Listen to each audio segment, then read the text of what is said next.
안녕하세요. 오늘은 사업자, 주택임대 사업자에 관련된 얘기를 하려고 합니다. 그 사업자 등록도 해볼 거예요. 그 주택임대 사업자는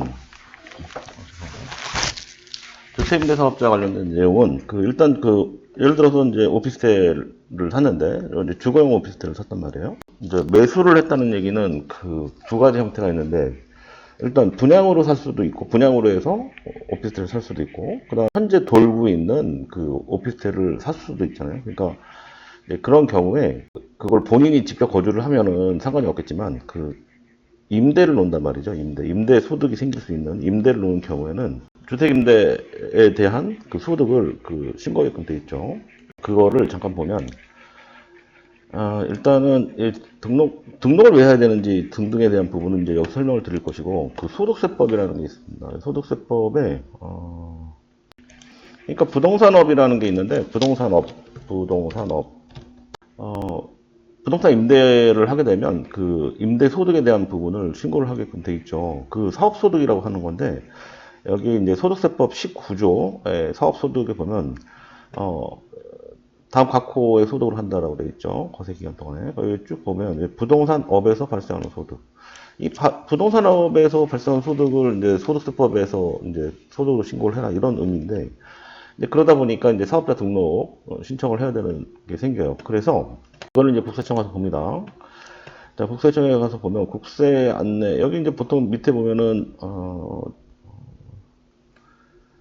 여기 사업자 등록이라고 하는데 이건 일반 사업자를 의미해요. 그래서 여기서 하는 게 아니라 국세 신고 안내라는 걸 보면은 여기 주택임대 소득이라는 게 있거든요. 자, 여기서 보면 뭐 주택의 정의도 나오고 쭉 나오는데 주택임대 소득, 사업소득 중에서 부동산업에서 발생하는 소득, 소득세법에 나오죠. 지금 방금 전에 봤던 그런 내용입니다. 자, 여기 이제 업종 코드, 사업자는 업종 코드라는 게 있어요. 근데 여기 보면은 이제 부동산 임대업이 몇 개 있는데 이거는 기준시가 12억, 고가주택을 얘기합니다. 이런 경우에 이걸로 해라. 이런 뜻이고. 자, 주택 주거용 건물 임대, 건물 및 건물 일부 임대하는 그 산업활동을 말한다. 라고 되어 있는데, 지금 오피스텔을 산 경우에 이거를 의미해요. 그래서 이걸로 이제 등록할 겁니다. 이따가. 자, 그리고 뭐 장기 일반 주택도 있고 뭐 쭉 있는데, 요거는 나중에 설명을 드리는 걸로 하겠습니다. 오늘은 주택 임대만 얘기를 하는 겁니다. 그래서, 나중에 이제 근데 이제 소득 부분 나오긴 하는데 주택임대 사업자라는 거는 면세사업자예요. 면세사업자. 이따가 이제 홈택스에서 이제 설명을 드리겠지만 주택임대 사업자를 내면 사업자 등록증이 나오잖아요. 근데 거기 사업자 등록증에 면세사업자 이렇게 나와요. 그래서 면세사업자라고 해서 세금을 아예 안 내는 게 아니라 신고는 해야 됩니다. 신고는. 그래서 이제 요거에 해당되는 내용이기 때문에 여기 쭉 나와 있고 그 다음에 이제 여기서 사업자 등록이라고 되어 있어요. 왼쪽에 보시면 자 사업 개시일로부터 20일 이내 사업자 등록 신청서를 관할 그러니까 사업장 소재지 그 해당 건물의 이제 본인 주택 거주지가 아니라 사업장 소재지입니다. 그러니까 이제 오피스텔을 산 해당하는 건물의 소재지를 의미해요. 거기 소재지에 있는 관할 세무서에 제출해라 이런 뜻이고 그 다음에 그런데 사업자 등록을 안 했대요. 미신청. 주택임대 소득이 있는 사업자가 그 사업 개시일로부터 20일 이내 신청을 안 했다고 합니다. 그럴 때는 가산세가 있어요. 이 가산세가 그렇게 크진 않지만 어쨌든 있어요. 사업 개시일로부터 등록을 신청한 날까지, 직전까지 주택임대 소득의 0.2%. 자, 매달, 예를 들어서, 가정을 해서 매달, 월 100만 원을 받았다고 합니다. 천에 100만 원을 받았다고 가정할게요. 예를 들어서. 그러면은 100만 원 곱하기 12개월 받았어요. 1년 만에 예를 들어서 이제 1년 만에 이제 사업자 등록 신청을 했으면 그때 가산세가 나오는 거예요. 곱하기 0.2% 엔터. 24,000원 정도 나옵니다. 어쨌든 세금 나와요. 가산세가 나와요. 자, 그래서 수익 금액의 0.2%니까 그렇게 나오는 거예요. 자, 그래서 이제 어쨌든 신청을 해야 된다라고 보시면 돼요. 법은 신청하게끔 돼 있으니까. 자, 근데 이제 여기 제가 이제 설명드리는 게 이제 이겁니다. 사업자는 두 가지가 있어요. 일단 두 가지가 있는데 주택임대 사업자가 있고 일반 임대 사업자라는 게 있습니다. 주택임대사업자, 일반임대사업자. 차이는 뭐냐면, 주택임대사업자는 주택만 이제 임대를 하는 경우에, 주택이라는 거는 전입이 가능한 걸 의미해요. 그런데 일반임대사업자는 당연히 전입이 안 되겠죠. 일반임대사업자가 전입이 안 된다는 건 상가 같은 걸 의미합니다. 상가. 오피스텔 중에서 사업자 등록, 사업자가 들어가서 이제 사업을 하는 경우, 거기를 임대되는 경우, 그걸 일반임대라고 보통 표현하거든요. 그래서 사업자는 두 가지가 있다. 주택임대사업자가 있고 일반임대사업자가 있다. 이 두 가지가 있다는 거 이제 말씀을 드리는 거고, 그 다음에 민간임대주택에 관한 특별법에 따라서 임대사업자 등록을 하는 게 있어요. 임대사업자 등록. 이게 무슨 얘기냐? 민간임대주택에 관한 특별법에 의해서 임대사업자 등록을 하게 되면 세제 혜택이 있습니다. 취득세를 85% 감면해줘요. 그렇기 때문에 해당 소재지 구청, 세무서가 아니에요. 구청에 가서 사업자 등록을 합니다. 주택과에 가서 등록을 합니다. 이런 경우 85% 감면되죠. 대신 여러 가지 이제 의무사항이 따릅니다. 그거는 다음 시간에 한번 정확하게 다시 설명을 드릴게요. 지금은 주택임대사업자만 신청하는 경우. 여기 보면 주택임대사업자만 신청하는 경우라고 있잖아요. 그러니까 소득세법에 따라서 주택임대사업자만 신청하는 경우.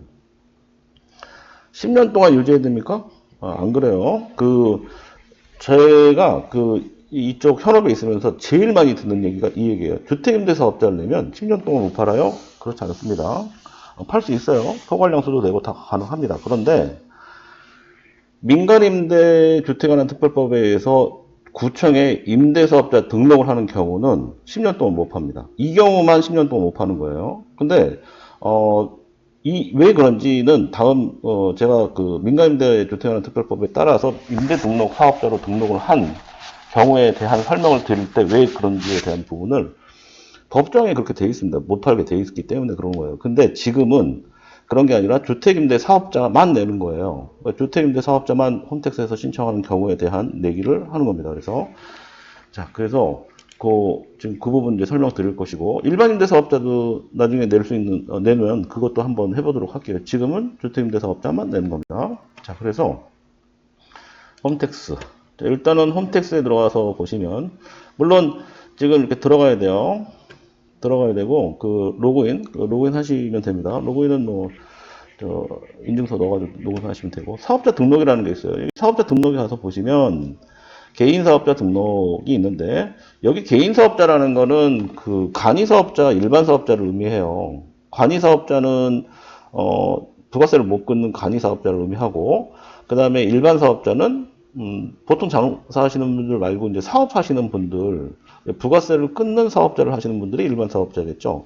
우리는 그게 아니라 주택임대사업자를 내는 거예요. 주택임대사업자. 그래서 여기 보면 주택임대사업자 간편 사업자 등록 신청이라는 게 있습니다. 그래서 이제 사업자를 중요한 게 이제 여기서 이제 넣는 데이터를 넣는 게 이제 몇 가지가 있겠지만, 예. 지금 이제 보안 프로그램 설치라고 되어 있죠. 그래서 이제 보안 프로그램 설치 다 했어요. 자, 주택임대 전용, 주택임대 전용 신규 사업자 등록 신청 화면입니다. 주택 외에 다른 사업을, 이게 아까 말씀드렸던 개인 사업자 같은 경우 이쪽으로 이동하라 이런 뜻이고, 지금, 자, 여기다가 이제 기본 정보들을 입력을 합니다. 메일 주소 쓰시면 되고, 자, 그 다음에, 여기 보면은 빨간 부분들은 기본적으로 무조건 들어가야 된다는 거예요. 나머지 부분은 입력 안 하셔도 됩니다. 이 내용 읽어보시고 그대로 가시면 돼요. 지금 현재 화면이 조금 작게 느껴지네요. 화면을 약간 키우겠습니다. 네. 자, 여기서 보시면 지금 이런 내용들이 쭉 나오고, 빌렸냐, 공동사업하냐, 이런 것들에 대한 내용이에요. 자, 해당 건물에 대한 사업자 명을 써야 되잖아요. 크루즈더 오피스텔 1004호. 계약 날짜는, 임대가 실제로 들어간 날짜겠죠. 계약한 날짜가 아니에요, 이거는. 임대가 실제로 들어간 날부터 소득이 발생한다고 보는 거니까, 오늘 만약에 임대를 시작했다고 가정할게요. 자, 주소를 입력을 하랍니다, 또. 그러면 주소. 자, 주소를 한번 입력을 한번 해보겠습니다.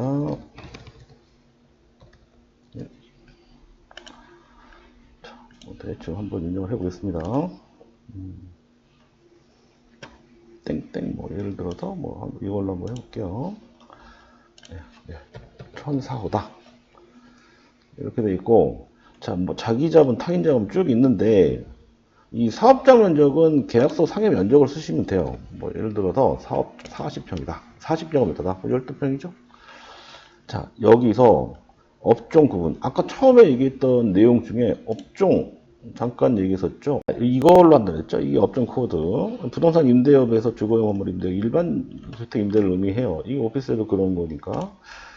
자, 그래서 업종 선택, 여기서 업종 선택을 합니다. 이거 보면 뭐 여러 가지가 쭉 있어요. 근데 제가 아까 설명드렸던 내용 중에 일반, 우리가 지금 일반 진행할 겁니다.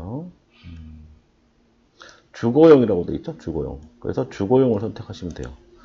자, 왜 이렇게 나오냐. 그 일반 임대사업자, 아까 제가 설명드렸던 내용 중에 일반 임대사업자는 사업장, 상가라든지 전입이 안 되는 오피스텔 같은 경우에는 그 일반 임대사업자라고 했죠. 그럴 경우에는 일반 임대사업자 신청을 하잖아요. 그러면 요 화면이 바뀌어요. 업종 코드에서. 여기는 주택에 대한 내용만 뜨기 때문에 이런 겁니다.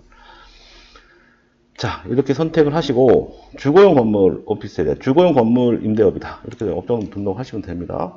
자, 그런데 여기 제출 서류가 있어요. 뭐 제출할 거냐, 뭐 넣을 것이냐, 뭐 이런 거 얘기인데, 예를 들어서 분양을 받았다. 분양계약서 넣으시면 됩니다. 그 다음에, 예를 들어서 매매계약으로 오피스를 샀다. 그럼 매매계약서를 스캔 떠서 또는 사진 찍어서 올리시면 됩니다. 자, 그래서 이렇게 하면 되고, 자, 중요한 거. 임대주택인 경우에 이 임대주택에 대해서 내용을 써라. 이 뜻이에요. 그러면, 지금 방금 전에 주소 뭐 아무렇게나 하나 입력했던 주소가 나왔고, 자 여기서 이게 중요해요. 자 이게 무슨 내용이냐, 무슨 임대주택이냐.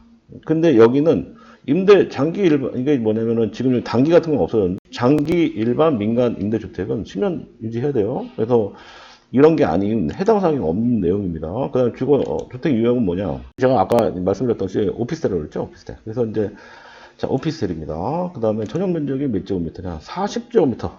작업평부터 이하다. 요게 또 중요해요. 나중에 이제 또, 뭐, 세금이나 이런 부분들이 또 있기 때문에. 자, 여기서 등록하기. 그러면 지금 해당하는 건물의 그 내용을 하나 넣습니다. 아, 지금 제가 그 주소 입력하고 하는 것들은 임의대로 넣은 거예요. 그 참고만 하시면 될 것 같아요. 뭐, 특정 이거를 뭐, 제가 산 것도 아니고, 테스트로 하는 거니까. 자, 저장 후, 자, 여기서 보시면 저장하기 전에 사업자 유형 선택에 보면 사업자 유형 중에 여기 지금 이게 잘 안 보이게끔 돼 있지만 여기 잘 보면 일반 간이 면세가 있어요. 사업자가 세 가지가 있다고 말씀드렸잖아요. 그 일반하고 간이 사업자하고 면세 사업자 있어요. 근데 이건 지금 설명을 드리는 거네요. 자, 사업자 유형은 일반 간이 면세 사업자가 있어요. 그런데 여기 주택임대업 같은 경우는 부가가치 면세 사업자로 신규 주택임대업만을 사업자 신청하는 경우에 해당하는 유형은 면세입니다. 그러니까 자동 면세인 거예요. 면세 사업자다라고 보시면 돼요. 그래서 다 등록을 하고 나면 맨 끝에 사업자 등록증 나온다고 했잖아요. 거기에 면세 사업자 이렇게 뜬다는 얘기예요. 자, 저장호 다음. 여기서 지금 이 화면에서 제출 서류를 선택하라고 되어 있어요. 제가 아까 제출 서류가 지금 임대하는 경우에 제출 서류가 두 가지가 될 수 있다고 했죠. 그게 분양을 받았다. 그럼 분양계약서라고 했고, 그 다음에 매매계약으로 오피스를 샀다. 그러면 매매계약서를 의미합니다. 뭐, 아니면, 뭐, 증여를 받았다. 증여계약서 넣으시면 돼요. 자, 근데 여기 보면 서류 넣는 것 중에, 지금 제가 얘기한 내용이 없네요. 그쵸? 계약 내용, 뭐 계약서 있냐? 뭐, 분양계약서 없죠. 어디에 넣느냐? 기타에 넣으시면 돼요. 자, 기타에서 지금 찾아가지고 넣으시면 됩니다. 파일 찾아가지고 넣으면 여기에 들어가요. 여기에. 입력이 되고, 자, 그 다음에 여기 이제 제출 파일 목록으로 딱 들어가잖아요. 그러면 이제 다음 버튼 누르면 되는 거예요.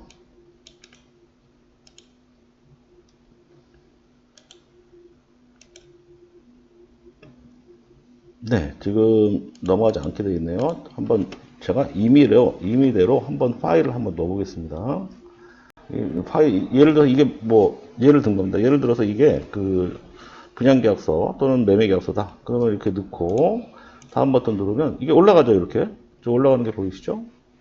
그래서 방금 전에 이제 첨부 파일을 넣었죠. 그 매매계약서 첨부 파일을 넣게 되면 쭉 이런 내용들이 나오고, 이 상태에서 이제 확인했습니다. 확인 버튼 누르고, 그러면 이제 제출 서류가 이제 어떤 내용인지를 먼저 봐야죠. 지금까지 쓴 내용들이 쭉 이렇게 뜨는 겁니다. 보통 이렇게 돼 있는 그 내용들이라는 게 그 세무서를 직접 방문을 하시면 다 수기로 작성을 하시는 내용과 동일해요. 그래서 수기로 작성하는 거를 우리는 그냥 홈택스에서 인터넷으로 했다, 이렇게 보시면 될 것 같네요. 자, 그래서 이런 내용들 쭉 이제 우리 작성했던 내용들이 이렇게 쭉 나오는 겁니다. 그러면서 임대주택 명세서 같이 포함되어 있죠. 임대주택 명세서라는 걸 같이 넣으라고 되어 있어요, 법에서. 그러니까 이제 같이 아까 썼던 겁니다. 자, 이렇게 하고 이제 밑에 이제 계약서들이 이제 첨부가 되는 겁니다. 그렇게 되면 확인했죠. 그 신청서 제출하기 버튼 누르면 이제 사업자 등록 신청이 되는 겁니다. 자, 그러면 이제 신청서 접수된 접수증이 나와요. 자, 주택임대사업자는 이렇게 신청을 하는 거예요. 이제 실제로 저기 할 건 아니니까 이렇게 해서 그 주택임대사업자 등록 신청을 했습니다. 자, 일반 임대사업자 등록 신청하는 것도 한번 제가 올리도록 하고, 그 다음에 처음에 말씀드렸던 민간임대주택에 관한 특별법에 따라서 임대사업자 등록하는 방법도 알려드리도록 하겠습니다. 자, 오늘은 여기까지 하겠습니다. 궁금하신 사항 있으면 댓글로 올려주시고 좋아요, 구독 눌러주세요. 감사합니다.